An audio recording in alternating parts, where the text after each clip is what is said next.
When your windshield washers fail to work properly, it's not only annoying, but it can be very dangerous. For some solutions to common problems, here's Jim Champion, the auto guy.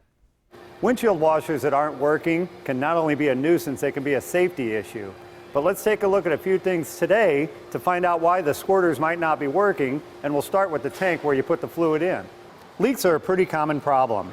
The washer fluid tank is made out of plastic, and any crack in the plastic will allow the fluid to leak right out. Obviously, replacing the tank is a fix in that case, but many times the leak is actually where the washer pump mounts to the side of the tank.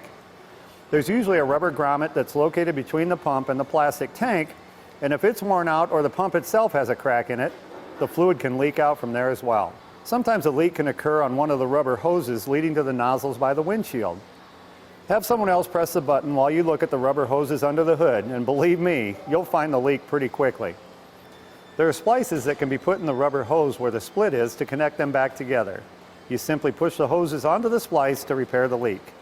If you're not hearing any noise from the pump when you're pressing on the switch, it could be the switch itself that's acting up, or a fuse is blown, or it could be the motor that pumps the washer fluid out under the hood.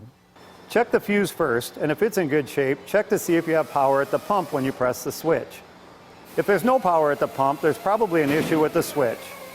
But if you have power to the pump and it still isn't working, replacing the pump should get the washers back in business. Once you get access to the washer tank, replacing the pump is really pretty easy. Sometimes the nozzle will become clogged over time, and the washers will not squirt at all. To find out if it's just the nozzle that's plugged, take the rubber hose off the nozzle and have someone else press the button for the washers. If there's plenty of fluid pumping through the hose, you know it's a clogged nozzle. Now sometimes you can get the nozzles cleaned out with a small needle or a small wire to get the blockage out of there, or a mechanic can sometimes use compressed air to blow that out and get things opened up. But even if this has to be replaced, the part's not that expensive and they just pop into place. So make sure you get your squirters in good shape because there's plenty of sloppy winter weather left. For Channel 6 News, I'm Jim Champion, the auto guy.